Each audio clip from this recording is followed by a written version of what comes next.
Today we are learning basketball with Charlie Cummings. Covers the Golden State Warriors, the Denver Nuggets, the NBA with Swish Theory. And man, something crazy just went down. But before we dive into that, how you doing today, Charlie? I'm doing great, man. It's been one hell of a week. Just it's hard to get much done when you're just drowning in rumors. And I mean, ever since Saturday when the Luka trade hit, it felt like this whole week has been a sprint. So it's been a lot of fun. Been a lot of fun. How you doing?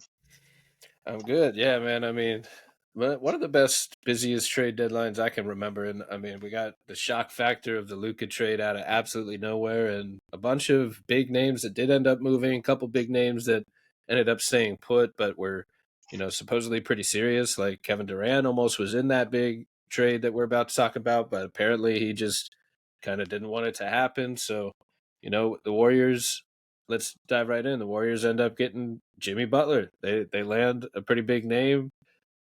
One of the players who's kind of just been demanding a trade and kind of putting up any signal he can to say that he wants out of there. And he finally got his wish. And it's kind of interesting how the NBA works nowadays. And you kind of have to, if you're a player that wants to go somewhere else, you kind of have to, put up a stink to get out. Yeah, And it seems like if you play it a little too polite and cordial, you might not get what you want, and you might like lose leverage. And it's kind of a weird, funny cycle of like the drama side of the NBA. So it's funny how it kind of that seems to be the recipe that works out for your James Hardens of the world and now Jimmy Butler of the world. But that's off the court. On the court, super excited to see what Steph, Jimmy, and Draymond look like.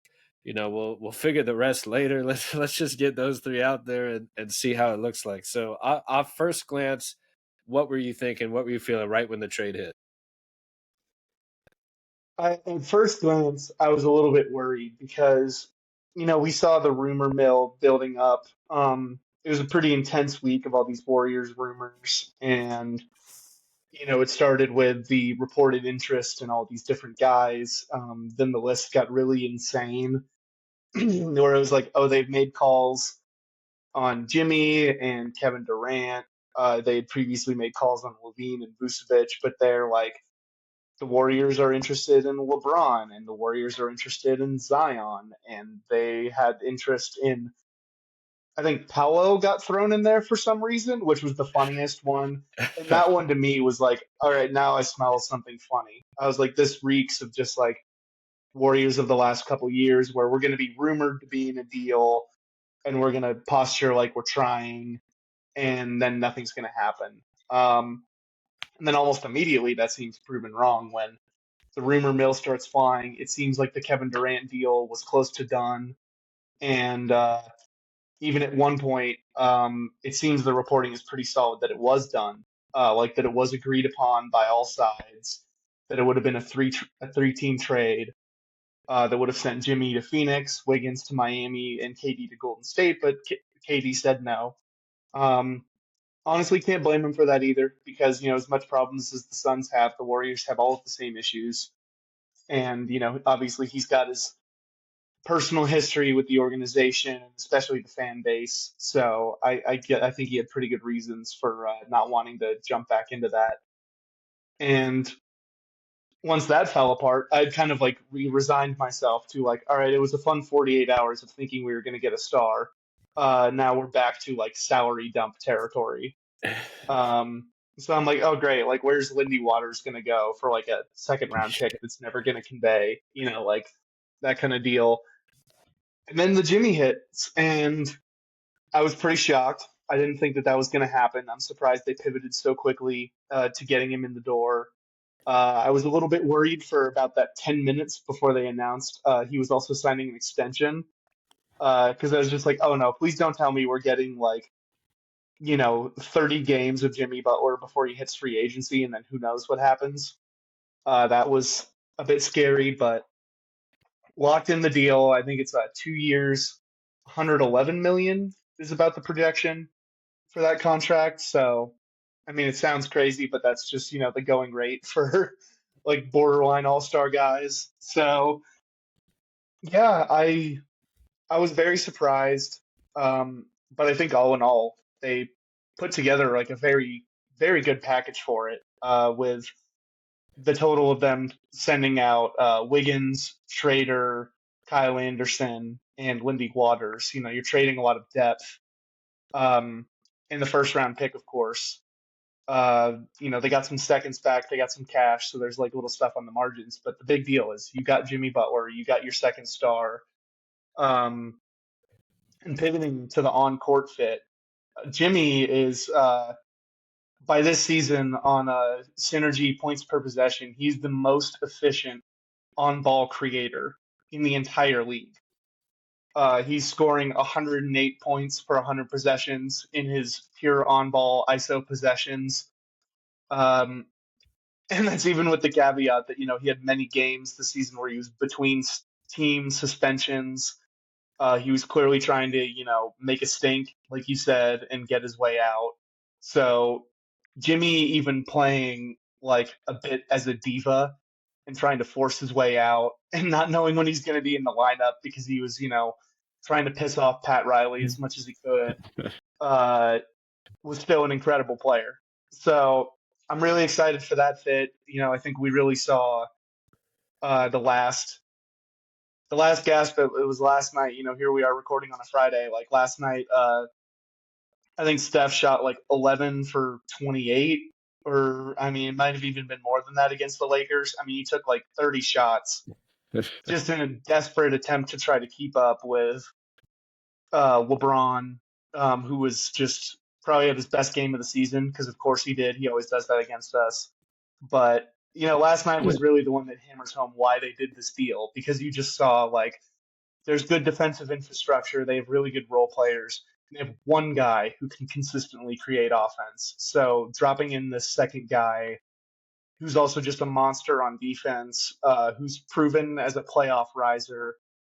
Uh, yeah, like the age concerns, the size concerns are real, but they immediately got better and they made themselves a little bit more variable. You know, like I don't think they're like best case scenario they're going to rise like maybe out of the play in by regular season standings, but you know I think if you're the Thunder or the Grizzlies or the Rockets, like the projected top seeds, if you saw the Warriors of 48 hours ago on the docket for your first round series, I don't think you're really that worried. But now if you see them on the docket and you're like, oh man, like Steph, Jimmy Butler, Draymond Green, like these are guys who probably have what like 300 games of playoff experience between them. Like just guessing off the top of my head, you're like, this I don't like this. That's something that messes with your head. So I'm really excited about the fit. Yeah, I mean, good point there. That like these are guys with playoff experience that probably put a little scare in their opponents. Like, don't matter the seeds, like just roll the ball out. There's 16 game players, as Draymond once said, where they rise to the level of playoff basketball, and you know it's now not just Steph that could light you up any given night. It's a Jimmy with a little bit of something to prove, like whether it's proving Miami wrong, whether he's you know a little pissed off with all the trade drama stuff, like that's that's scary for any playoff team lining up against them. And you know, you mentioned some of the stats as well. I know we were talking a little bit before. Krishna Narsu put out this tweet how you know Jimmy is actually ahead of Kevin Durant this season in just about every impact metric you look at between EPM, LeBron, Darko, Raptor, BPM. Like now that doesn't necessarily mean anyone would take Butler over Durant in theory, but just in terms of this season's impact, his ratings are a little bit higher, and that at least shows, like you said, despite all the in and out of the lineup shenanigans, he's still been a very good player. He's been a winning player, and like just his EPM alone is tied for 28th in the league with other stars that you would view as stars like Kyrie, John Morant, Jared Allen, Derek White, Anthony Edwards, just ahead of Joel Embiid and Sengun, just behind LaMelo and Cade. So clearly, like up there with the star level players. And you know, I really like the fit in a couple different ways. I mean, like you mentioned, like having Steph Curry out there, is one thing, but having to worry about him or Jimmy, let alone both, going off with tough shots that are basically unguardable once they get going is a very scary sight. And then he also brings that defense. And having Draymond head of the snake of the defense with Steph there and Jimmy able to kind of like contribute to both ends at a high level, like just seems like a recipe for success. And they lost a little bit of depth. I imagine you're happy they didn't end up giving up both of their kind of big wings on the perimeter. They still have Kuminga there. They did give up Wiggins, of course, but they still have Moses Moody as well, a little lower. So they kept some of the young depth. They still have Tracy Jackson Davis. They got Kevon Looney. They got Gary Payton, but I don't know if he's actually going to be healthy for the run. But they have him just in case, and Buddy's still there, so they have some and Pod, so some depth to work with for a playoff series and to round out a rotation. And I do I think like I think they have a chance to, in theory, win any playoff series with those big three. Now that doesn't mean they should be the favorite against teams that are more proven this year, but like once you make it, as long as they get to the playoffs, like they're a wild card to me. Like if they have an elite defense with Steph and Jimmy on offense and just some pretty decent shooting around them on a night-to-night basis, I mean, that's a real team. Like it might not be a 3 or 4 star headed super team like before, but that's a real team. And yeah, I mean, I'm sure Kevin Durant has some bad blood, or with some players there, like that he doesn't want to go back for one reason or another, between it still being Steph's team and seeming like probably feeling like he doesn't get enough credit for how great he was when he was there, to just the relationship with Draymond in general. I imagine doesn't seem great from the outside looking in. So Mhm. there's probably a few reasons there why he ended up going against the trade when it was all set, but I honestly, I think we were talking about trade rumors a couple weeks ago, and Jimmy just felt like their maybe it's a last ditch effort, but it just felt like their best shot this year of the realistic guys to give it one more swing during this Steph era. And I don't think it costs too much. Like I think most people would say Wiggins is a worse player than Jimmy, even if he's a consistent two-way wing. And that was really the main guy they gave up, like a little bit of depth here and there, but they still have a playoff rotation. They acquired a top 30 player for it. And you know, just had to give up a couple picks, and they didn't have to give up their main prospects that they love, between Kuminga and Moody and Tracy Jackson Davis as much. So they still kind of have one more trade maybe in the works down the line if they need another guy. And you mentioned like there probably could have been better long-term plays. Like we both like Cam Johnson. I think every team likes Cam Johnson. I'm surprised he's the one that didn't get moved when he seemed to be the headliner of who would get moved at this deadline. Maybe that asking price ended up being a little too high for everyone else. That's all I can think of, because I'm sure every team was calling about him, and that's a guy that might have like kind of straddled the now and the future, like been good today and good tomorrow because of his age and his skills, two-way skill set, D&3 skill set that he brings to any team really. But they got Jimmy at the end of the day, and that trade's a doozy. The Heat, to go through it real quick, the Heat receive Andrew Wiggins, Kyle Anderson, Davion Mitchell, 2025 first rounder from the Warriors, top 10 protected. The Warriors receive Jimmy Butler in 2 seconds. The Jazz receive KJ Martin, Josh Richardson, and 2 seconds. Pistons ended up with Dennis Schroeder. Shout out to Schroeder. I think he got traded 4 times or 5 times yesterday. Like what a Yeah. roller coaster that is. Lindy Waters and another second to the Pistons, and then PJ Tucker is second in cash to the Raptors. And we'll hit on the Heat in a minute, but if I think the young teams in the playoffs are not wanting, the ones that don't have much experience do not want to see this team in the playoffs, I think is what it'll come down to. Like the Warriors obviously have to get there, but like if they do, like, and and it's your first time in the bright lights and you got to go against Steph, Jimmy, and Draymond, like they know what they're doing. They've been there before. They know what wins in the playoffs. So, that might be a learning year for some of these younger teams that haven't really proven as much on that level, but that's why we play the game. Not everybody has to go through those learning pains every time, but it tends to be like, you take a couple bumps in the playoffs before you finally get over the hump, and this team's been. I mean, between the Warriors and Jimmy Butler, like I don't have it in front of me, but how many finals have they gone to in the last 10 years? Like, I mean, I would say more than they haven't gone to. Like the majority of the last Yeah, I 10 mean, finals have featured one of if you those go back to, guys. I'll look it I up mean, you go back while to you're talking, but 14, 15. That's 8 that's what I mean. finals combined. Um, That's what I'm saying. I mean, Like, yeah, Warriors have been to 6, Heat have been to 2. They've never played each other, so they've right got there, well more than half. They've got damn yeah, near, almost would all that of them. be 8 out of 11? Yeah. Yeah, it's like one of those.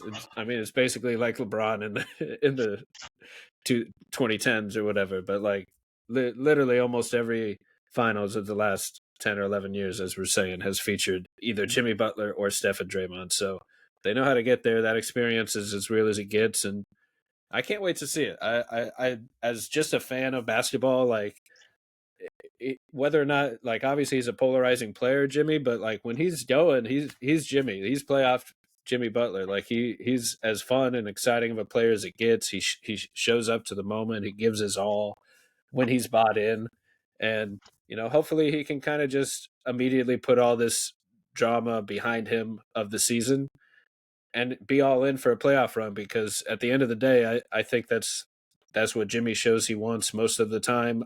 And like any players, they want to maximize their value as well. So it's kind of a double edged sword in how the league works. But Jimmy wants to win, Steph wants to win, Draymond wants to win. Like everyone wants to, but these guys like live and die for it. So that's a scary out.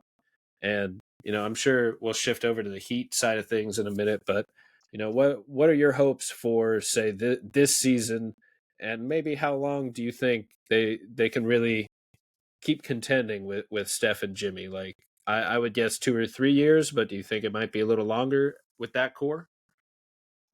Yeah, so I think there's an interesting point too where the Warriors have created a lot of contract alignment along these 3 years. So now Jimmy, Steph, and Draymond, assuming Draymond picks up his player option, are all locked in for this season and 2 more. So that seems like the realistic timeline for, we need to have something figured out here. Um, my hope would be like with where the Warriors are. I mean, they've been floating around 500 ever since, like, they had that big start. They cratered it immediately, and then they've been scrapping just to stay around 500 ever since. Um, and I think, there's reason to expect that they can bump that up a bit with Jimmy in the fold. And I think, we'll see how things go. Like, they've had a lot of talks about like the buyout market because they're going to need to add some players. I think realistically they maybe add like one body and then convert a couple two ways and just shorten up the rotation a bit. Like Quentin Post, he's been starting a lot. It's been iffy, but they're going to convert him. I would imagine they also convert Pat Spencer, who's been giving them some okay minutes. But I think, ultimately what it's going to come down to is they're going to start some version of like uh, Steph, Pods, Jimmy, Draymond, Looney, and then off the bench you're going to have DeSantos, you're going to have Buddy Hield, you're going to have Kuminga, Trace Jackson Davis will get some spot minutes, GP2 gets some spot minutes, but I think they're really going to try to like compress this rotation as they get towards playoff time because they need to find out who fits with this group and who fits best for a run down this stretch. So the goal is, you don't want to have to run into OKC in the first round. I think Memphis and Houston, they had an opportunity to add at this deadline.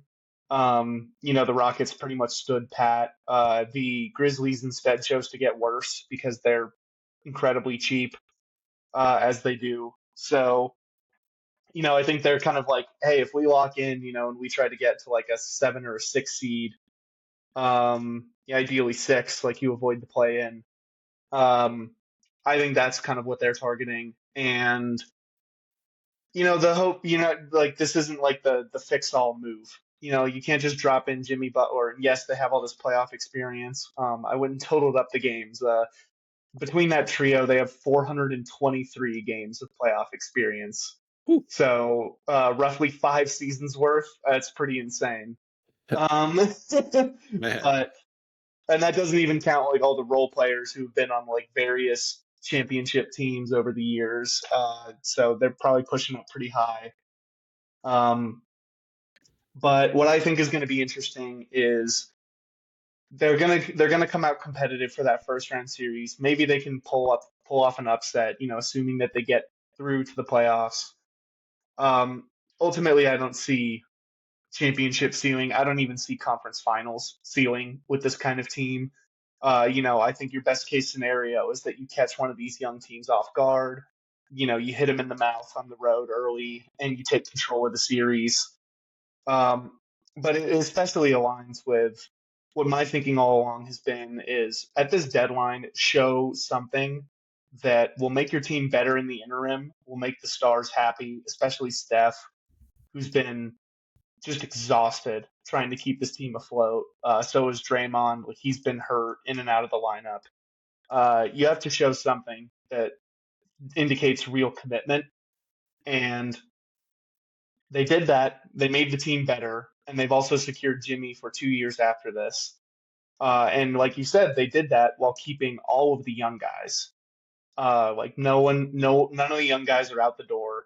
So theoretically, they're all still on the table for future moves. Mike Dunleavy had an interesting press conference where he said, once we get to the draft, we immediately have two more first round picks open up. And they traded their 2025 first, which I believe is protected 1 to 10. So unless like everybody gets hurt, that one's going to go to Miami. It's going to extinguish all of the obligations and open up more picks to trade. So there's a world where, the Warriors can go into this offseason, feeling better about themselves. They're like, okay, we had that rough first half, but ownership is serious, management is serious. They're going to look and say, like we have some decently tradable contracts. Like Buddy Hield's going to be making $9 million next year. Moses Moody's going to be making 11. So that right there is enough to get you towards perhaps some Cam Johnson territory, which I would love to see. But there are going to be moves on the table. They still have the bird rights for Gary Payton and Kevon Looney, so those can possibly be signed. I think the really interesting question for the team in the future is now that Kuminga is locked in, he's going to go to restricted free agency. The rumors are that he wanted about $30 million a year, and that's a lot. I think too when you look at the cap numbers that they have for next year, they're projected to have about $34 million in space under the second apron. So if Kuminga gets what he wants, they're really right up against that. And the question for me is, do they sign him and try to give it another chunk of time to figure that out? Or do they pull the trigger on a sign and trade? Does it end up like a Jordan Poole situation? I mean, hopefully he doesn't get punched in the face, but like Poole signed his massive extension, and then a year later he was the big salary going out the door to make more win now moves, and that opens up some interesting scenarios. So the one point of concern that I do have is yes, it was a good bit of business to get Jimmy without trading any of the big young pieces. But we all know, even Warriors fans, people who are not Warriors fans, everyone knows how much Joe Lacob covets these young guys. And it does concern me that another deadline came and went without any of the young guys going. Now, trading a first round pick, that does give some indication that we're maybe not, uber committed to like, let's get all the youth in the door that we can. But, we still don't really know. Like, are they willing to make extra moves? Are they willing to trade? Are they willing to sign and trade Kuminga? If another star becomes available to where they could turn it into a quartet, are they going to be willing to part with Moody, Pajemski, Trace Jackson Davis? We don't really have an answer on that end, so that's going to be interesting. But I'm glad you brought up the other portions of this trade too, because I think the Miami side of it is pretty fascinating. Obviously, it seems like a foregone conclusion. Jimmy was gone. If you didn't get rid of him at this deadline, he was going to walk in free agency to anywhere else that would have him. That'd probably come in the form of a sign trade, but still, you never really get the value you want out of those. So, they end up with Wiggins, who has been just awesome. Like, I can't say enough, like, how much I'm going to miss that guy, because just the stuff he went through, like, being like the kind of butt of the joke for so many years in Minnesota. He gets traded for D'Lo. They immediately try to like reshape his game, and that turns him into the second most important player on a title-winning team. Like, really, not enough people acknowledge how insane of a turnaround that was for a guy that was always viewed as a disappointment.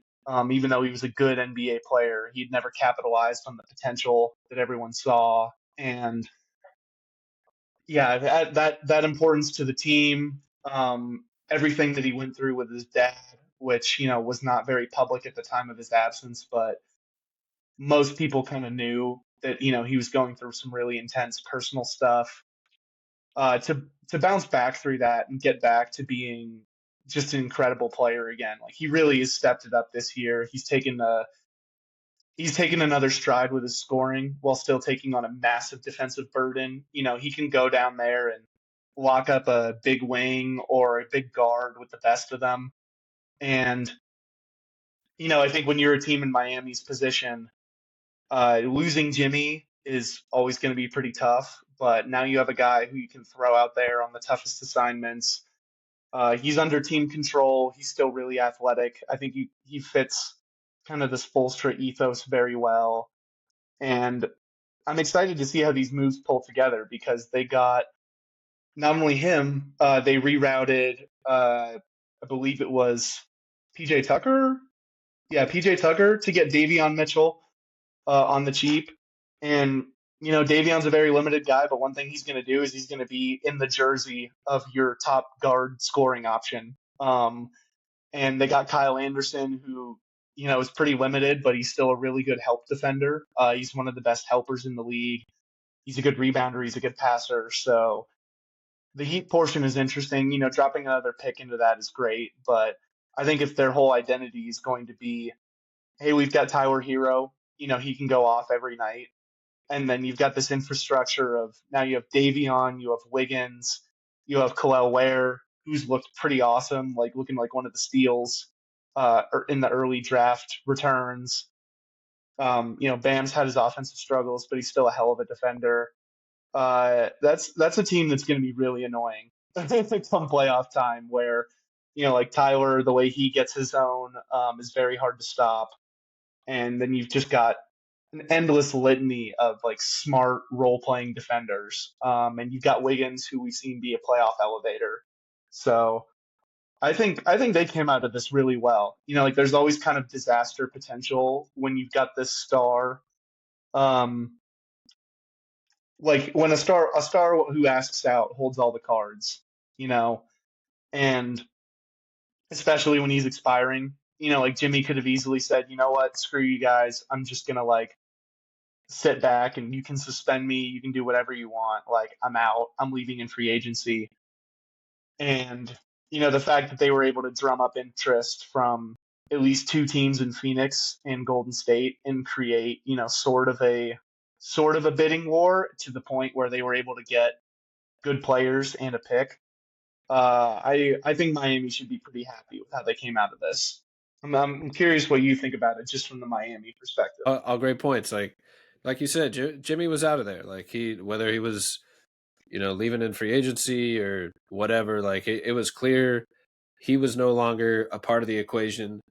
And despite that, they found good chemistry, like you mentioned, between Tyler Hero and Bam, and giving Khalil Ware more minutes. Like Ware's a real player, like that not only a starter, but we'll see how high that potential can reach with how skilled he really is. So to get back multiple guys that could be a part of the rotation and a first round pick for a guy that was out of the door is pretty good value to me. Now it's is it a superstar level return for an average super or even a star trade? Like maybe not. You only got one first, and you could play it both ways, but because of what they were kind of facing between Jimmy walking and the stink he was putting up, like I think they did about as good as you can get. And I really like the players that they got for their system. Like the Heat tend to get the most defensively out of guys, and normally Spo can kind of maximize what they do offensively as well. So like Wiggins feels like a perfect fit. Like you got Tyler Hero, you got Bam and Ware. You can slide Wiggins right in there to guard the other team's big wing, to be one of the more like reliable, consistent scoring options compared to some of those other guys where they some might be a little sporadic scorers, like up and down between the three ball and just inconsistency. Even though we'll see where the points per game ends up lining up between those guys. But you mentioned before Wiggins could be the number two scorer again with that group. And I think he's one of the more consistent guys, especially with the style that he does it. But that's a clean fit to me. You have elite defenders, and before I dive into the other players, hit on some of the standings. It was interesting to me that these two teams, the Warriors and the Heat, are 15th and 16th in point differential, and they're 9th and 10th in defense when they made this, or as of today. So the new guys haven't really been in yet, but they're both about 500 ball clubs. But because of the conferences they're in, the Heat are the 6th seed in the East, and the Warriors are the 11th seed in the West. And they're basically the same win percentage. Now, the Warriors are actually only 2 games back of the 7th seed. That's how close some of these teams are in the West. So, like, you go on a little run, and suddenly you're back in the play-in range, and the Clippers are only 3 games ahead of the Warriors. And then the Lakers, I really don't know what's going to happen this season with the Lakers. Like Luka's been a little hurt. They lost their best player in AD. Obviously, they they made one of the greatest trades of all time. But in terms of this, season, will they drop a little bit as they kind of find their groove with the new players? Will it take a minute? Like, I mentioned on the last pod, like Giannis and Dame didn't happen overnight. How long will it take for Luka and LeBron to mesh? Or maybe they're just so cerebral at the game, so skilled at the game that it'll be like they've been playing together all along. So, I can't wait to see it, but I'm interested how the standings turn out for them. And you mentioned how maybe the Warriors catch one of these young teams that are a little less proven in the playoffs, the Grizzlies or the Rockets especially, that maybe they catch them for a series or two. Maybe if the Warriors work their way up to a 6 or 7 seed, who's to say they can't take the Grizzlies and the Rockets in 2 series and upset a few teams? I mean, who knows? So it's interesting from that perspective. And then for the Heat, they're already the 6th seed and mostly did it without Jimmy. So they're now adding Wiggins to that equation. Like you mentioned, Davion Mitchell is a pest point of attack defender. Like he is, like as you put it, gonna be in that other team's jersey. So that's a Heat guy. Like that screams Heat culture to me. Like that kind of a player. And Josh Richardson was actually in this deal, and maybe it turns into that kind of like getting the most out of a role player type of um, situation between Davion and J Rich, where Josh always seemed to be his best in a Miami uniform. Whatever the style, the maximizing the defensive schemes, whatever Spo's magic is up to down there, like he always maximized Josh Richardson, and I think he'll get the most out of Davion too, especially defensively. So that's another guy where they think Terry Rozier might be that guy, and maybe he's more of a scorer at this point as well. So at least you have multiple guard D and 3 type guys that you can roll out there next to Hero. And maybe some are more three or more shooters like Duncan Robinson. Maybe some are more defenders like Davion Mitchell. But at least you kind of have options depending on who's hot or who's playing well that night. And Slomo as well. Shout out Kyle Anderson. Like they have scorers and defenders set up, so maybe having a little playmaking off the bench could be useful for this rotation where you have some other skills kind of already accounted for. So, I really like what they ended up doing. They got a first rounder. They got a starter level big wing, and they got two depth pieces that in theory could become rotation players for them, even if they weren't necessarily that in every other stop and situation where they've been. And Spo just has a way of maximizing guys, and Davion Mitchell feels like one of those guys that he can get the most of. So I'm very interested to see what they do there. And I think if they're the 6th seed before all this mess, and they just add all these players for a guy that was hardly even playing recently anyway, like who's to say they can't work their way up to a 4 seed or at least stay put in the standings? Like they're looking like a real playoff team, and we'll see kind of how deep that team goes. But I like where they're at, and none of them are very old. Like this is a pretty young or median age team. Like there are no like 30 post 30-year-old stars that you're building around here. Like they're a good defensive team. They have a young star scorer shooter, a young star defensive anchor, a young rising star in Ware, and not to mention Wiggins as a young proven starter, gives different guys matchups. Seems to be, like you mentioned, a key part of like a Luka, a guy that slowed down Luka in the playoffs. Like hey, can win certain matchups and make life tough for opposing big wing stars, and get his own. So that's a real team to be dealing with in the East. Do you where do you think they end up this year? Yeah, it's kind of tough to project where they end up. I mean, the East is going to have a lot of fluctuation. We'll touch on Detroit in a bit, but I think Detroit made some moves that can get them up there. But like you said, they've been dealing with this season with one hand tied behind their back, and they're still, playing 500 ball. They're within striking distance of like the 5 seed or the 4 seed. Like would it be the craziest thing if they ended up as like the top team of the second tier of the East? I don't think so. Like we've seen Orlando's really in a rut, as you know.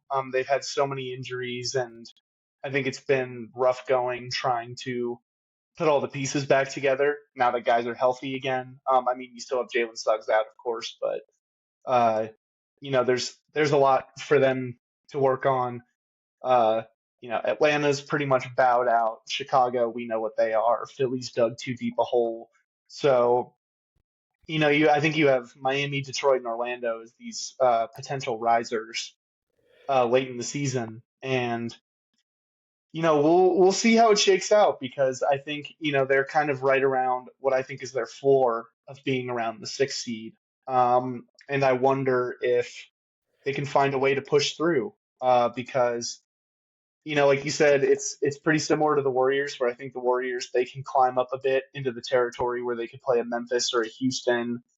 Maybe they could even be able to deal with a Denver in the playoffs. But yeah, I think they're in a pretty similar situation where if they get the right matchup, they could squeeze through in the first round. But you kind of have this beast of a big three at the top of the East because Boston, I know Boston hasn't looked as unbeatable, but I would expect come playoff time, we're going to remember like, oh yeah, this is the team that stampeded through the league last year. I think it's easy for teams to have a little fatigue and look less than unbeatable as they did before, and we forget how good they really are. Um, Weirdly enough, it kind of reminds me of the third KD year of the Warriors, where obviously they beat the brakes off everyone the first 2 years, and the cracks started to show in the third year. and everyone's like, oh, I don't know, like we'll see. And then they just torched the West. Like they just annihilated the West. We all know how that finals went, but still, it's like, oh, once they got towards April and May basketball, like they just took it to a new level. And uh, I wouldn't want to be facing Boston. I wouldn't want to be facing Cleveland. I wouldn't be facing New York either because they've really figured it out. They look fantastic offensively. I think Karl Anthony Towns is playing the best basketball of his career. And, it hasn't been the best Jalen Brunson year, but he's a guy made for the playoffs. Like he's a tough shots guy. He gets himself to the line constantly. Um, and when you have the kind of defensive weapons they do with Josh Hart, OG Anunoby, Mikal Bridges, they're a lot to deal with. So they're an interesting team. I think Miami can, if they squeeze themselves up into like the 4-5 matchup, would it surprise me if like the grinded out Spo style was able to throw off one of these teams like Milwaukee, Indiana? Um, I'd actually really like to see the Indiana matchup because it'd be about as big of a clash of styles as you could possibly get.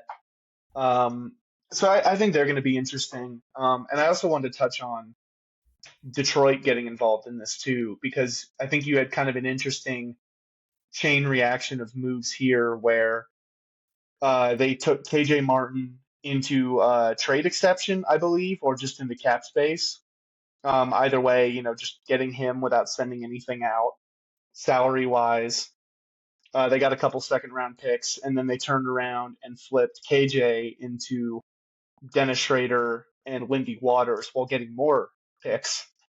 Um, so I think all in all, Detroit didn't trade anybody, and they ended up with Schrader, Lindy Waters, and a handful of seconds.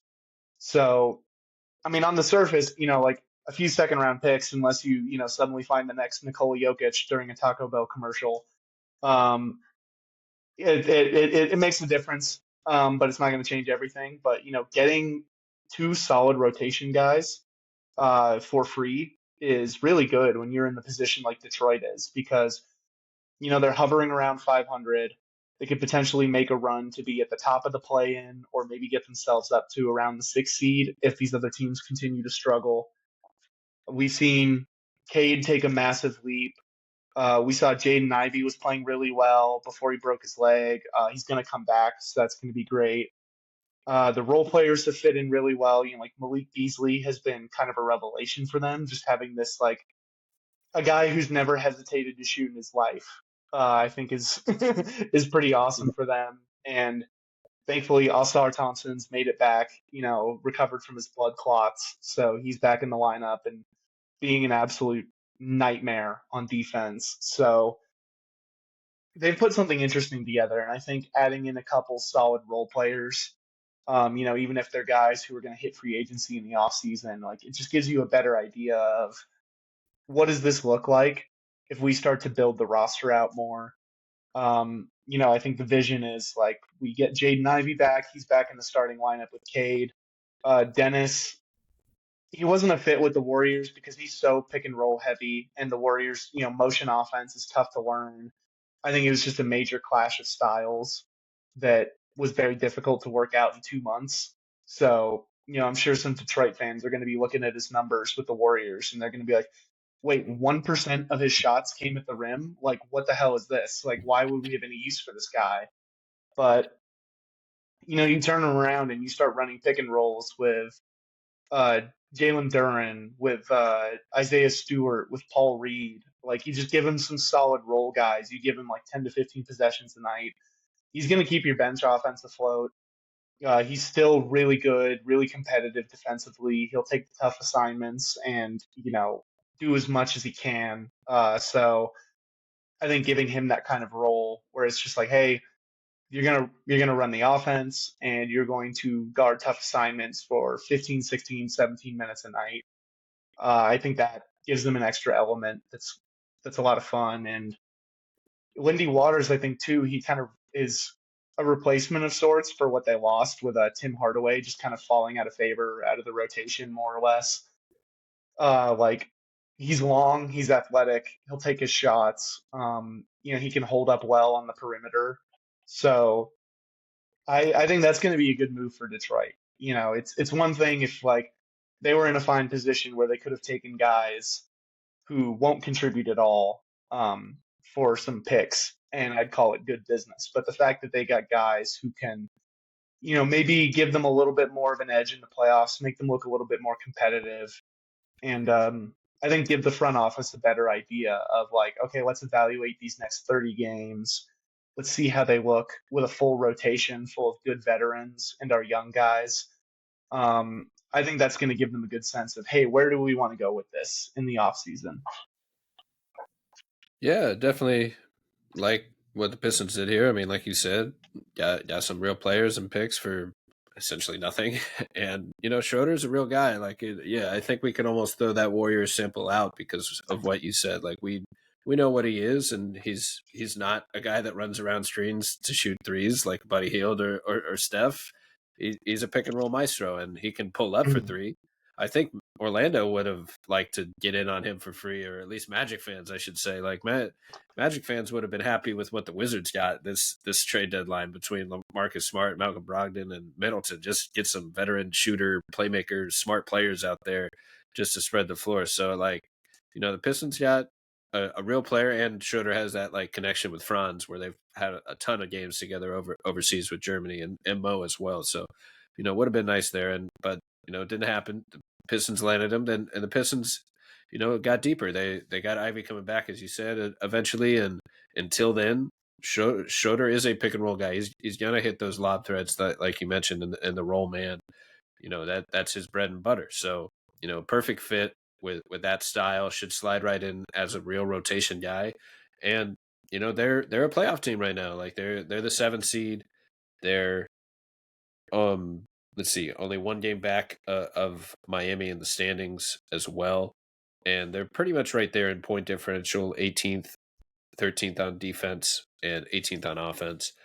And, they fortified some holes, added some depth, and got some seconds. Like just smart business there where this should keep them steady the rest of the way. As the Hawks kind of become sellers, the Bulls kind of become sellers in that play-in range. Somehow the Raptors are buyers, even though they're the 13 seed. They kind of go all in on talent. We talked about this a little bit in our group Oh yeah, chat. I like I get why people have a little bit too much like I call it like 2K brain when it comes to a rebuild, where it's like if you're not competing, just rip it apart.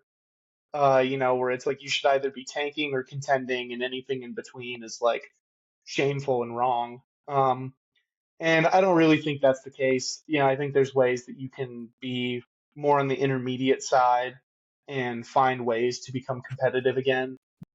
Um, I mean, we've seen teams do it recently, and it does pan out. Like the Cavs, they had some rough seasons after LeBron left, but that was kind of against their will. And then they became decent. They became a solid enough team, and then they made the right trades, made the right picks to get back to this. Um, and then the flip side of that is when you're the Toronto Raptors, who four straight deadlines, they've traded a first round pick for a player due to hit free agency, it's which wild. is it's just insane. Like I think they made the playoffs like the first 2 seasons of that, but they had almost no hope last year, and I believe that's when they acquired Pirtle. That ended up turning into the 8th overall pick going to the Spurs. So yeah, good business punting the 8th overall pick when you're rebuilding to get a like starting level center. Awesome. Um, and then trading OG I think was the right move, but now you've got RJ Barrett who has shown a little bit more, but he's fully paid. So guys who are a pleasant surprise when they're making 25-30 million a year, not as ideal. They got Emmanuel quickly, immediately gave him this massive contract, and now he's struggling to stay healthy. Yeah, like he's only 24, but he already had a pretty limited skill set and massively paid. And now you have Brandon Ingram, who you're going to have to pay this offseason. Like if you conservatively guess that he gets like $40 million a year on his next extension, um, you're going to have that lineup when the Scotty extension kicks in. So I'm sure they're going to look into some moves, but if you have this lineup of quickly RJ, Brandon Ingram, Scotty, and Pirtle, that lineup is going to cost about $160 million next year. And that doesn't even get into the bench. That doesn't get into the high draft pick they're going to get this year. Which who knows? I mean, they're going to have to strategically sit a lot of guys if they want to keep that pick because now you have enough talent to be mediocre. Um, that's really I just really don't understand what the vision is here because, you know, if you don't want to go full teardown and you want to try to stay competitive, fine. But if you want to build out a roster of guys who are fully paid, Scotty's really the only one where I feel good about that deal. And Pirtle, I feel fine about it because he's really great in his impact, but it's just the rest of it that looks tough. Um, I I just don't get it. Like if you're already like over the cap for your starting lineup and like let's just if you just run down the list of the East next year, like those top three teams, they're not going anywhere. Even if Boston has to make some financial decisions, they're still going to be in that top tier just off the strength of Tatum and Brown and Derek White. Um, Cleveland not going anywhere. Knicks not going anywhere. The Bucks are still going to have Giannis, barring some massive changes. The Magic will hopefully not have like this first half season from hell in terms of the injuries, and they'll be back up there. The Pacers still have Tyrese Halliburton, Pascal Siakam, and a bunch of good role players. Like Miami will still find a way to be competitive. And Philly maybe won't have another nightmare beginning of the season either, where everyone goes down. So I just don't understand this process of locking yourself into like maybe a play-in team. Maybe they squeeze up to like the sixth seed if everything goes well. Um, and making the playoffs is not nothing, but when your upside is like a team that just gets steamrolled by one of the beasts of the East next year, I just don't understand this at all for Toronto. Opportunity cost on Ingram, whatever, like having to give up one first round pick is in and of itself pretty good business. But I think it's just the totality of all these moves that I really don't understand. Yeah, I mean some great points there. Just the idea of four straight first round picks traded at the deadline is a lot to think about for a team that isn't really very good. So those are good picks. But I also, I don't love the fit on paper, but I see talent. Like they have a lot of talent there. Someone's probably gonna have to come off the bench between all this talent. And there's some overlapping skills with Ingram and Scotty, so I'm interested to see, how that dynamic works. And like they're pretty far back in the standings to really make a play-in push this year. Like I mean they could. They're 5.5 games back of the 10 seed for the play-in. So like if the Hawks and Bulls really fall out and they go on a run, I guess, but like I don't really see that happening just from this talent injection. So it's very interesting. You know, they seem to obviously love length in their evaluation process and skilled, lengthy guys. And Ingram's one of those guys. He's kind of polarizing in himself and kind of has had different drop offs at different points, like not showing up in playoff series and like going from a tough shot maker to a point forward. And like at the end of the day, I think he has talent and they acquired talent. But like you said, like it's a lot of guys on big money deals, and you're paying one of the highest bills of any team for the 13th seed in the East right now, and that's let's see here, that is about the fifth worst record in the NBA right now, and you're probably paying the same salaries going forward as like the contenders that are over the luxury tax bill. So Yeah. something's up here.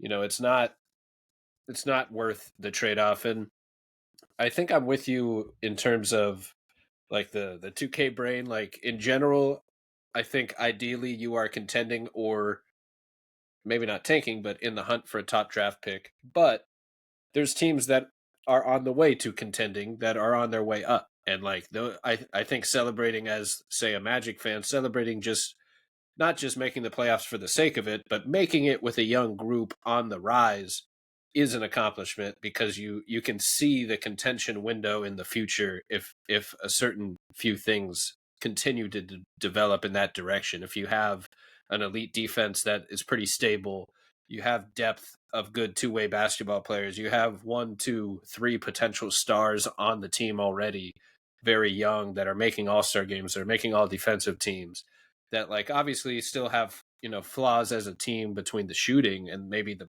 point guard situation, but like there's a core there. You understand that like if healthy, this is a good playoff competitive team that is very young, and they could like they did nothing this deadline, and that was what I was my kind of message to Magic fans was like, even if they do nothing, this is a good team on the rise. Like there's no reason unless somebody demands out or gets hurt again, this team should be a top 5 defense with 2 or 3 rising stars for the next few years. Like there's nothing to show that should really change other than player movement and injuries. So like that is kind of like on the back burner of everything that you do, and you don't want to like mess that up just for a quick fix that might not even work or might not mesh right.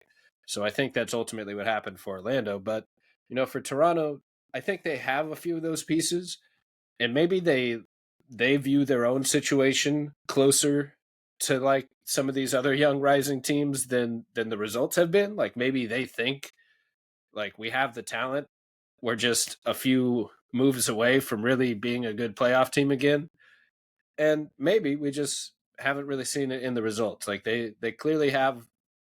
You mentioned the starting lineup. They have talent. Like it's there. It's just, does it complement itself? And is it worth the bill at the end of the day of how much you're paying for that talent? Yeah, and I think the bill point is really important because we've seen in the last few years, like Toronto is not comfortable being a tax-paying team. Um, and right now, their total allocations,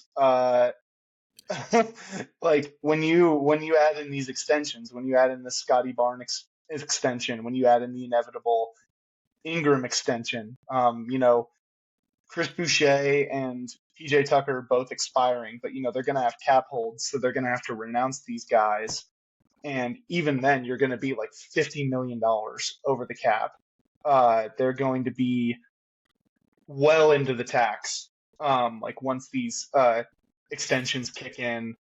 And that's what I don't understand is, it's one thing if you're like a Golden State or a Boston who's willing to go into the tax for several years to see it work out. Ownership groups like Toronto do not want to go into the tax for multiple seasons. So you've already locked yourself into one of those tax seasons next year unless you make a wild series of moves to somehow get under it. And that's another rebuilding philosophy that I don't like is, yes, the opportunity cost for Brandon Ingram is great, but now you're going to have to sign him. And if you want to have like Ingram and Scotty Barnes and the young guys be your core, you have to make so many moves to get down under that tax. Like you're going to have to trade RJ for less money. You're going to have to trade whoever you get for RJ for less money. You're going to have to trade Emmanuel quickly. You're going to have to do so many things just to whittle this down. And, maybe they can do it. Maybe they can get closer. But I think you've just kind of put yourself in a rock and a hard place there. I think they did a good job at, recognizing the situation and, trading guys like Davion to clear way for the young guys, really accept the tank this year. But, I see that from Raptors fans too, where they're like, oh, it's going according to plan. Like they're going to get a top 5, 6, 7 pick this year. That was not the plan going into this year. Like the plan was not to stink. the plan was to be more on the rise.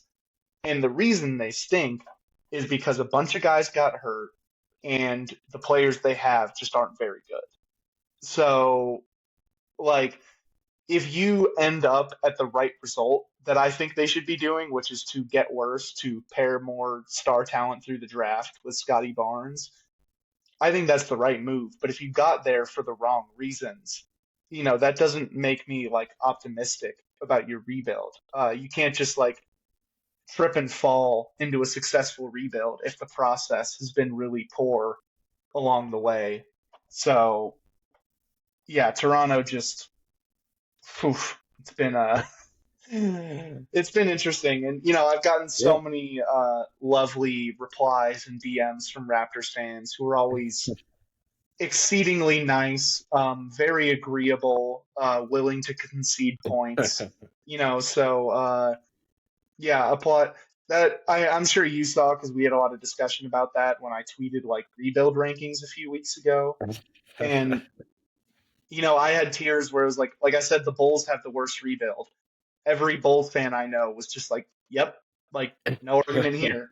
I had the Hornets in the less than ideal tier. I mean, Hornets fans don't exist, so no one said anything about that. All the Blazers fans I knew were just like, yeah, I mean, like we have some okay guys, but like I get it's not very great, like missing on Scoot, like they get where I was coming from. Um, I forget what other team I had in there as like less than ideal, but it was like general agreement. And then the Raptors fans were just on my head, like immediately. Like there were so many of them, like just endless replies and disagreements and just going back and forth on it. And it's just like, all right, look, like I get it. Every fan needs a little bit of hope for this team. But if you can't just be objective about like, yeah, they've made some really bad moves over the last few years. Um, in terms of just rebuild process, where it's like letting a guy like Fred VanVleet walk, I think was pretty disastrous. Like as we said, like the trades for all of these guys have been pretty rough. Um, Winning a championship in recent memory papers over a lot of those things, but I'm not gonna like give a front office credit for the championship they won like 6 years ago when I'm trying to analyze a rebuild. Like I know you can build a winner. I've seen you build a winner. That's one of my favorite teams I've ever watched. I mean, they were dangerous. Like the way they moved through the East was incredible. I have questions as to whether or not you can build something up from the ground. So, we'll see how that goes. But yeah, I'm sure the Toronto fans will be very receptive to the points I've made. Yeah, I mean, NBA Twitter, it's very, down to earth people that don't have anything to say to anyone. They No. understand context. They get it. They get what you're saying. But yeah, I think the part of all this that stands out is they're kind of missing out on that potential upside of draft picks and trying to skip that step of the rebuild. And they Mm, have something of a franchise guy in Scotty Barnes. Like I think he is good enough to be considered a cornerstone for a team that most teams would like to have as a building block, whether he's your number one option, whether he's your defensive anchor, point forward. Like he's a guy you can build a team around. But it almost feels like they're like just trying to skip that step of having multiple guys because it's no longer a league where LeBron or one player very often, unless it's Jokic or Luka or like there's very few guys where one guy is the only star you need to contend or be a top four playoff team. And, they have a guy, but he might not be that level of a guy, at least right now. And it just feels like when you trade for Jakob Podol and Brandon Ingram, and you give up your first round pick, and those are potential lottery picks, you're just missing the potential upside of a rebuild when you should be collecting young talent on the chance that they become starters or star level players down the line on that timeline with Scotty, instead of just like you can argue they're making good value trades for these guys that are good players. They're just giving up the potential upside that comes along with the rebuild. and the results on the court are not backing up these win now moves. So it's just hard to say it's working the way they would want it to work. And like I remember for a while the Raptors were that team that were just kind of trying to build a perennial playoff team, not necessarily a contender, but just a team that will continually make the playoffs over and over again. And it feels like they're still trying to be that team. It's just not working. And you've mentioned some of the injuries as a big reason why. And losing Fred VanVleet for nothing is bad process when he's still a high impactful player for a current playoff team on the other conference. And you know it it just hasn't worked yet. That they have acquired talent, but I'm just not sure the sum of the parts is actually playing out where it's more valuable than these individual talent pieces. So we'll see where they go. They have I keep saying the word talent because they have good players, but they just haven't seemed to fully mesh on the court yet. And they're just missing out on the draft and kind of the upside of timelines, how young players can come in and maybe 3 to 5 years down the road they are good players, good starters, or even potential stars, as some of these other guys they traded for might lose some of that impact as they get a little older. And that's not, and they should probably be going on Scotty's timeline if they're going to build around him rather than like the win now, let's chase an 8 seed timeline. So, and especially when they're the 13 seed and nowhere near the 8 seed. Like this isn't like maybe if we win 3 more games with a Brandon Ingram trade, we make the playoffs. Like they have to make up for 10 wins in the loss column or in the games back column just to make like a play-in game. So, Yeah. it doesn't make sense in the short term. I guess you could convince me that if you add one of these potential stars this year, they should have like top 5 pick odds, and you have a really probably as good of a chance as anyone to maybe land Cooper Flag, who would change everything in the equation, or Dylan Harper even up that high, and plenty of good talent beyond that. But like we said, it's just a mismatch of where they are and who they kind of probably think they are as a team in the rebuilding process. And it just feels like they're skipping a few steps to try to get back to that we're going to be a playoff team every year when you might be able to get that a few years down the road with better talent and potential stars if you would just keep your picks and make picks. And there's no guarantee those picks work out. So I also understand the idea of like, let's get a better player we know is good right now for this pick. But again, it's not showing up in the win column and it's not making you more competitive right now.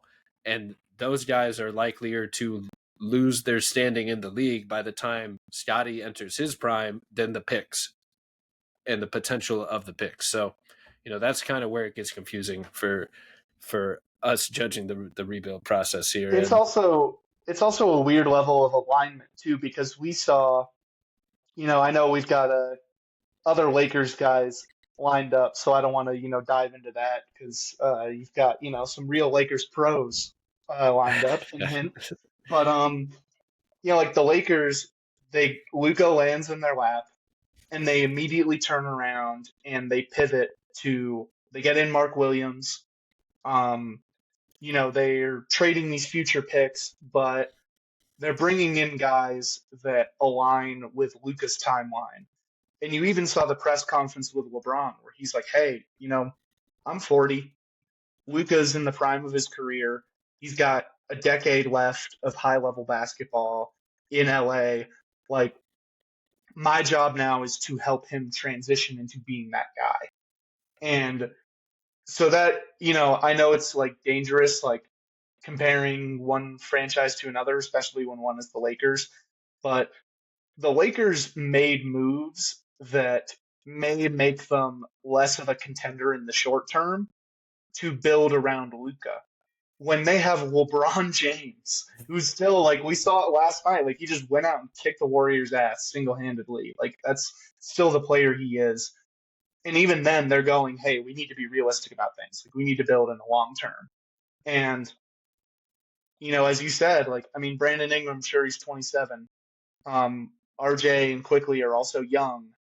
You can look at this starting lineup and say, oh, well, they're all under 30. So, like, they have good basketball. Like, you can talk yourself into it that way. But, they need to bring in guys who are on the Scotty timeline because Scotty's just about to have his extension kick in. He's got a lot of good basketball ahead of him. And yes, the guys you brought in will play longer, but we've seen with a lot of them how good they really are. And as you said too, like you've maybe put yourself into a position where you can't get these draft picks in, you can't align yourself as much with Scotty. So that's the crazy thing to me is like you see teams like having these young stars go on the timeline of that star. And the Raptors seem to be like hustling things along um, for Scotty. Like they're not playing the long game because yes, he was the fourth overall pick, but you crushed that pick. Like Scotty is awesome. Yes, there are questions as to whether he can be like a true franchise guy, but he's an amazing player. Like he's an all-star. And you have him locked in. He's young. Hopefully he's got a decade left of basketball in Toronto, if not more. And I think it was just very short-sighted to go in on this. But speaking of another team that went in on, I think the last one we wanted to hit on here was the DeAndre Hunter of it all. I think it was very interesting. We saw the Cavs have been the surprise team of the league this year. I think it's pretty easy to say they're the story of the league. And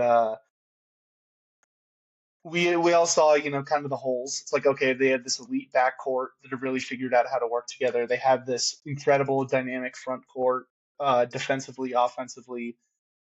There's a glaring need at the 3 spot, where, they had a lot of guys, like they have Dean Wade, they have Isaac Okoro, they have Karis LeVert. Like there were different ways they could get there, but they didn't have anyone who had unequivocally taken that spot. And now getting DeAndre Hunter, there are 2 points where I think it's really interesting. One, DeAndre is playing really good basketball this year for the Hawks.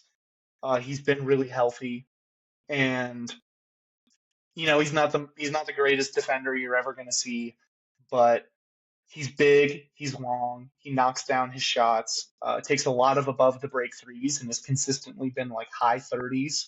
So that's going to matter come playoff time when guys are trying to turn off Darius Garland and Donovan Mitchell's water. They're going to do anything to stop those guys. And when you have a 6'8" catch and shoot guy who can make them pay for helping off of him, then that's going to be really important. I think too with the on-court fit, like they don't need. It was really funny. Like I immediately saw some Celtics guy post like some 2-minute highlight reel of like Jason Tatum dusting DeAndre Hunter. And I think that kind of stuff is so funny because it's like one, it's like, oh wow, like he scored on him every possession. Like that's crazy how that works. This is not biased at all. But 2, we've seen the defensive infrastructure of the Atlanta Hawks for years. It's like who was rotating to stop that? Like Clint Capella, who's over the hill. Like were these really small guards going to rotate over and help? Like DeAndre Hunter on an island against the best wings in the league is not an answer. But when you have DeAndre Hunter being long, strong, moving his feet just enough to give guys like Evan Mobley and Jared Allen the time to react, that I think is where this becomes a really cool on-court fit because, you don't need him to go out there and like shut down Jason Tatum or Jaylen Brown or the other guys in the East that are going to give you problems. You need him to stay in front of them long enough to where they're the core of their defense, that elite defensive front court, can come in and start to affect things. So I think that's really interesting. And the other point, too, that I think really matters that I didn't see enough people acknowledge is going into next year with the Evan Mobley extension kicking in, with Donovan Mitchell's new deal kicking in. You still have everyone else under contract, except for Ty Jerome, who, max that man at this point. Like, I'm like, I'm like 99% kidding, but my God, he's such a baller. Um, so like you're gonna bring together the core of this roster next year. Um, Karis LeVert was about to expire. Georges Niang had $8 million on the books. So Cleveland was projected to be right at like a second apron level. And the only way that they could get under it is if they just let all of these guys walk. Like you let Ty Jerome walk, you let Karis LeVert walk. So I think they had a really interesting choice where they're like, we can go in and we can let these free agents go and have a little bit of flexibility, or we can get a guy like DeAndre who's going to be under contract for 23 million next year, 25 million the year after. Just lean into like, all right, we're a second apron team, but we have our entire starting lineup locked up. We have bench pieces like Isaac Okoro, Max Strus, Dean Wade, Jalen Tyson, all under contract. We still have the rights to get Ty Jerome back. Maybe someone like Sam Merrill is someone they want to bring in. So I think it was equally financially motivated as on court motivated because there is value to leaning into the apron when you have all of these pieces that could be moved. So like Cleveland's still going to have all of these picks. And, if DeAndre Hunter isn't the answer, he matches right up with Cam Johnson, who has been rumored um, to be like a target of theirs this whole time. They still have draft picks. So they haven't boxed themselves into a corner, and they've given themselves a lot of avenues to improve the team based on how these playoffs go. Because, like, obviously the core guys in that lineup, like as we said, the backcourt and the front court, they're not going anywhere. But now you have $23 million of DeAndre Hunter, 16 million of Max Strus, 11 million of Isaac Okoro, 7 million Dean Wade, 3.5 Jalen Tyson, and 2 million of Craig Porter Jr. All guys that you can make separate trades with. Like none of these guys are so crucial to the infrastructure of the team that you'd be like scratching and clawing to keep them if a better upgrade became available. So that's why I think this was like one of the more brilliant trades at the deadline is they got someone who I think can make them better in this stretch run for these playoffs. I think he's a really important matchup, going up against Boston because it feels like that's inevitable. If you want to get to the finals, you're probably going to have to go through the Celtics. I think he helps them there. They did it at a really low cost. They did it for like a few second round picks. They didn't, they sent out expiring Karis LeVert and Georges Niang, who are guys that they can replace pretty easily. And like as I was saying before, you can go into this. Maybe this is a piece that helps you get over the hump, helps you win this championship. And if you don't, you have a lot of avenues to reevaluate and to make further upgrades in the offseason. So I think when you're in this like stage that Cleveland is in, where it's like, hey, we went from like we're fun and we can be competitive to we're a contender, like we're in this mix for the title. I think the worst thing you can do is immediately make a trade that boxes you in to like this is the team and we can't really adjust. So they made upgrades, but they kept themselves nimble enough to where all right, we really got exposed for this weakness in the playoffs. How do we address that this offseason? I thought that was a really fascinating trade. Yeah, all super interesting points. I hadn't thought of the financial implications, and that makes a lot of sense. I mean, being able to kind of upgrade. It is interesting to see a midseason trade for a team that's playing so well and so cohesive, but given those financial obligations and kind of decisions that they see coming in the summer, makes a lot of sense to cash in a couple role players for someone who's really made like a good leap this year. Like DeAndre Hunter has kind of been a what if in Atlanta for a few years, and today or this year it feels like he's actualized DeAndre Hunter. And I think he kind of brings maybe that ideally the reason you trade for him is that he's that fifth piece that isn't just a one-way guy and can kind of bring you a little juice on both ends of the floor, a little more than maybe the others do. Like you have Isaac Okoro for that defense and an open catch and shoot three, but Hunter's averaging twice as many points per game this year and can score the rock too a little bit. And then Max Strus, maybe he fits for the 3-point shooting of it all, but isn't bringing as much defense. And the way you described Hunter with Mobley and Jared Allen behind him kind of reminds me a little bit of how we were talking about Andrew Wiggins earlier with Bam Adebayo and Khalil Ware behind him. Like you bring in this big wing defender that can score a little bit, shoot a little bit, slide right into a good starting unit, and contribute to both ends, and ideally be an upgrade over what was there before, and be that final fifth piece, the KCP for the Nuggets that just perfectly matches everything else you got going on to round out that starting unit, especially in the moment that it's happening. So the top four of the Cavs have been incredible this year. Obviously, they're number one in the East. They have been all year. They've had some super long win streaks. They're 41-10. They have the best offense in the league. They have the eighth best defense in the league, and they just upgraded basically their sixth man, who was playing really great in his own right, and a rotation player for a starter and a big wing defender that can shoot a high volume of threes off the ball and can score a little bit and doesn't have to be one of the main scoring options and will still contribute on both ends that way. So, I think it makes a lot of sense for them to, make a win now move to help solidify that starting lineup for all those matchups you mentioned in the playoffs against your Tatums or your Giannis's, these big wings around the East, especially to have more length to throw at him. And as you mentioned as well, he's not on an island. Now you have Hunter, Allen, and Mobley all in that front court. That's a lot of length to deal with and defensive instincts where it doesn't have to be one guy stopping somebody. It's forcing guys to see a forest every time they try to drive through the paint. So, great move by Cleveland here. And like also preserve some of that flexibility, even as they enter the apron.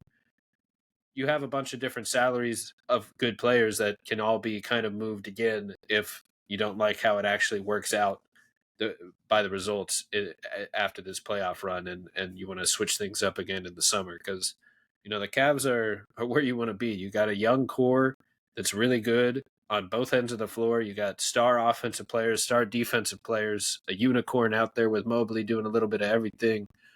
And like you have your team for the foreseeable future, and everyone's happy. And things change fast, but you have that set up. You have movable pieces now, so there's real hope in Cleveland for Cavs fans to be watching definitely a contender this year. And you would think that as long as things stay the same, no one random like things change, and people ask out for reasons that you can't see coming sometimes, but like everyone seems pretty happy with this situation. So happy for Cavs fans to get to see that up close and just be a part of make a real run this year when we all know Boston's great, but Cleveland's the one that's actually shown up and doing it a little bit more this year so far. And we'll see how that experience versus Boston's experience versus Cavaliers making a little more progress each year. Obviously took out the Magic in a back and forth duel last season, and just excited to see how they look in the playoffs with everybody, because that's a good starting unit. They got good depth. They're good on both ends. Really, they're elite on both ends. They have all the attributes of a contender, and they just upgraded their fifth starter, which has been kind of a question mark for them and kind of a rotating piece over and over depending on matchups. And what's also great is they still have that depth to change it up or change lineups or matchups if for something doesn't look right with Hunter in that role. So I mean, you can kind of go different ways depending on how things work and who you're playing against. But it's a great pickup for a guy that's been really good this year. It's an upgrade and preserves all that flexibility that you mentioned. Yeah, and I think my last thought on that too is, you know, individual moves aside, like you can nitpick individual moves, but by and large, I wrote about this last year after we had our final four of uh, what was it, Dallas, Minnesota, uh, Pacers and Celtics.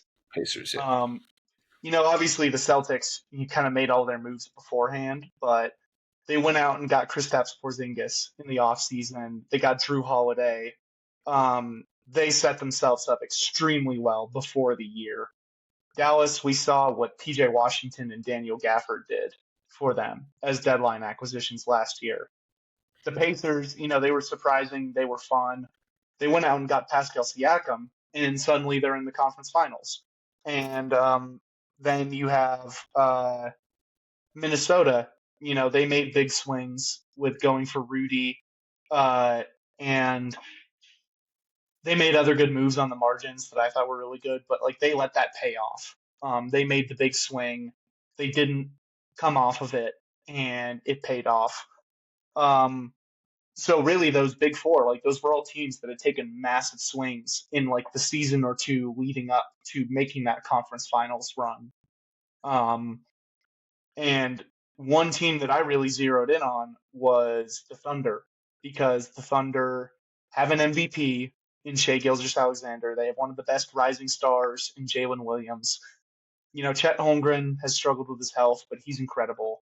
And yes, they made big moves in the offseason. Like Hartenstein was big time. Getting Alex Caruso for a bad rotation player straight up is still unbelievable that even happened.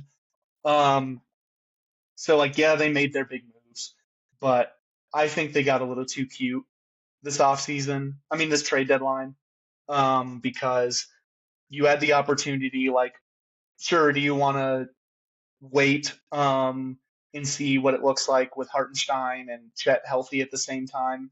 I understand that, and yeah, they have very specific system fits, but there were avenues to making bigger upgrades and bigger upgrades that they could have sustained for the long run. The rumor out there was that the asking price for Cam Johnson all along has been 2 first-round picks. And, Oklahoma City can cough up 3 and not bat an eye. They can cough up 4 and it doesn't matter. So I understand why they're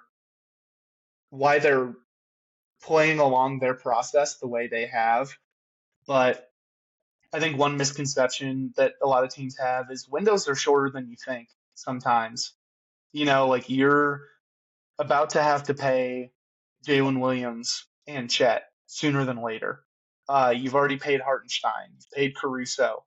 Like getting these guys in the door now and figuring it out later is, I think, kind of the way you have to go. And so I'm happy that Cleveland went in and said, hey, like, yes, this has been incredible, but let's not just like rest on our laurels and assume that this group can figure it out. Let's push a bit of our draft capital in to make an upgrade. And I think you see two sides of that. Like the Cavs went out, they made a tough call. Like Karis LeVert and Georges Niang were both important cogs in this team.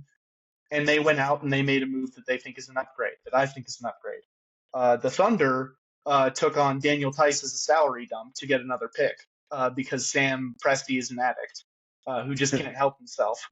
So that to me is the other side of it. Is like, yeah, the Thunder are winning 4 out of every 5 games, and they look unbelievable. But we saw them have real flaws in the playoffs. And can Isaiah Hartenstein fix some of that? Can Alex Caruso fix some of that? Absolutely. But you had the opportunity to go and get even more and to really pile it up the way the Celtics did. Like the Celtics were content to say, okay, we have the Jays and we have Derek White and we have Al Horford. This is really good. Like we have Marcus Smart. Like this is fun. We can make this work. They're like, nope, Porzingis is out there. We're going to get him. Like Drew Holiday is out there. We're going to get him. And it made them the most unbeatable team that we've seen since those Warriors teams. So, I think getting a little too cute can really burn you. And it does worry me that the Thunder are kind of headed down that path because I love Shai Gilgeous-Alexander. I love Jalen Williams. I love watching all of these guys play. I want them to be a deep competitive team going forward so we can see Shai handing out tough buckets in the conference finals, in the finals. Like, I want to see that happen. And I'm afraid that Sam Presti is just too stuck in his ways to do that. So that's just kind of my piece on, the whole standing pat thing and being a little too cute. Yeah, it's interesting compared to what the Cavs did, what the Celtics did to kind of take that next leap. And the Thunder are really good. They are great, even, and they're number one in point differential, six in offense, first overall defense. We know they have defense for days. We know they got Shea, an MVP guy, arguably best player in the world right now. And it is a little understandable. They haven't had Chet and Hartenstein back at the same time to want to see what that all looks like. But, like you said, windows are not always as long as you think. And you have the trade ammo to make moves now. And they did last year as well. And there do seem to be some kind of obvious flaws in the scoring outlets outside of Shea, like what the other options are. Who else is going to create some offense for this team, and is there enough shooting around that team that might have been something of an issue when you went up against Luka in the playoffs last year? Is just if they take Shea out of the equation, what's next, and is there enough offensive firepower to hang in a deep playoff series like that? And I think they got a lot of that experience last year. They added some elite defenders. They do have Chet coming back, who, looked incredible before the injury. So maybe that is part of the answer here.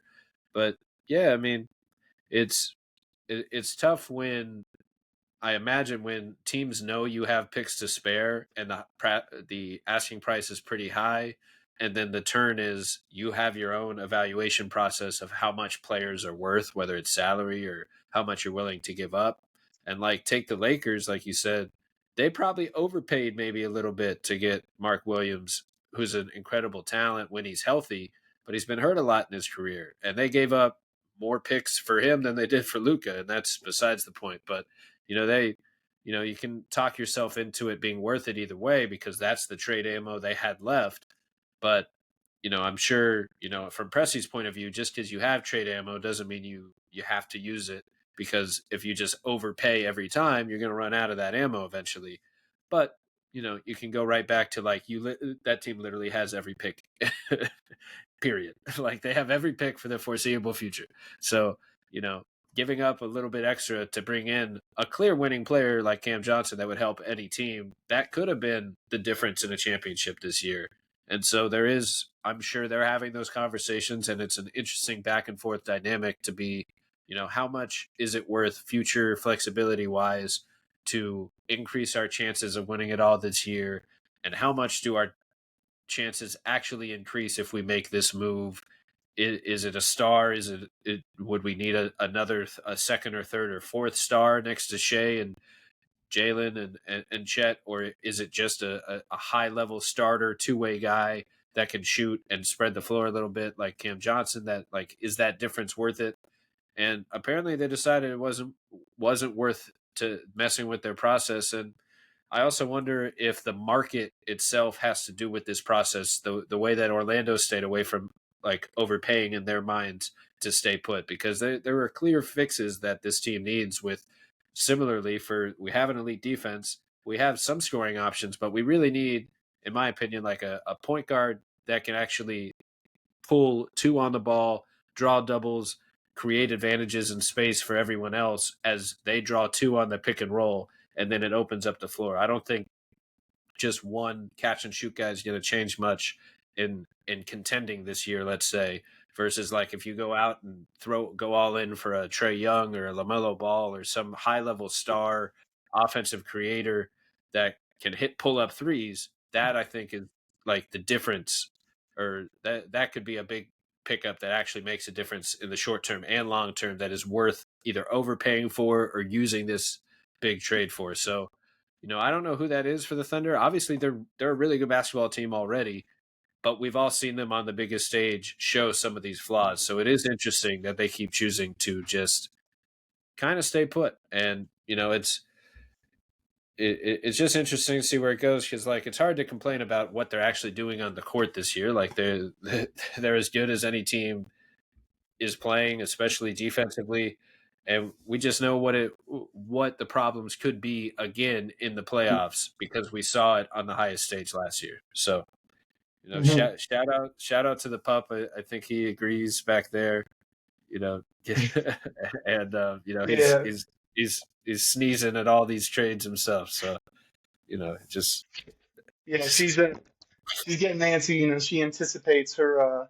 She knows her play date's coming, but she really likes contenders who push it in. So uh, just sneezes at the idea yeah, of not going all in. she's allergic to pick hoarding. Like I've told her about what Sam Presti does, and she doesn't like it. But She just can't believe it. Well, yeah, no that's doubt, about man. all I got on my end. It's man, like you said at the beginning, like what a deadline. I think I was so worried when this first CBA came through. I was like, oh man, like is this just gonna make things too hard? And I think it's had the opposite effect where like the financial implications are making everyone panic. So like we're really seeing like this massive influx of trades coming through. And it's a ton of fun. It's so much fun to break down. So thanks for having me on to ramble about it. Hey, absolutely. Yeah. I mean, it seems to, almost like nothing's changed. Like people are going to figure out the new rules and go all in on, figuring out how to improve their team without breaking too many of these new rules. And, some teams are just going to be stuck with different penalties going forward. And it really comes down to the ownership groups that are willing to pay those penalties and the front offices that are willing to you lose a draft pick here and there to make things happen in the now. And that's the beauty of front office team building is there's short term win now moves and there's long term process moves that might help you build out that perennial contender. And I think that's the ultimate goal for a lot of these teams. But that's what makes the NBA so interesting and so dynamic, so polarizing. Is like there's a lot of these teams trying to win now, trying to build for the future, all at the same time, and yet they all have different goals, and it's just interesting how it all comes together. So appreciate you hopping on today, Charlie, to talk a little Warriors hoop, talk some NBA trade deadline, breaking down the Cavs. Really interesting deal with the Cavs, and good luck to you and Jimmy Butler this season. I hope you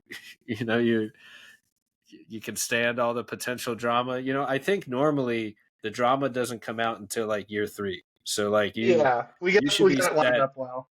Yeah, like he should be a good soldier this year.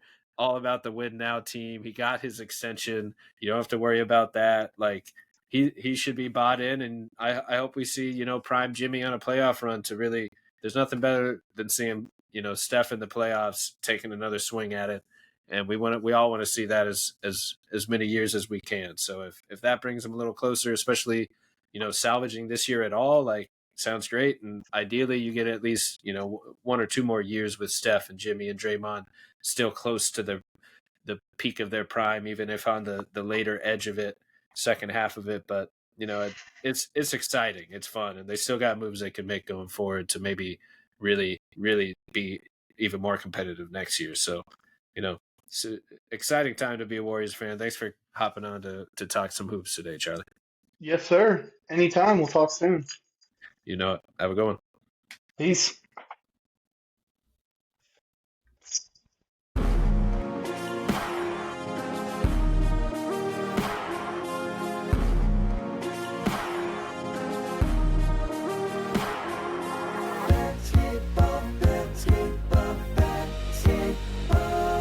With Ryan. Learning Basketball is a Swish Theory podcast hosted from Beyond the Arcade. Hey, that's me. You can find my work on Twitter, YouTube, Substack, and check out the team's writing at theswishtheory.com.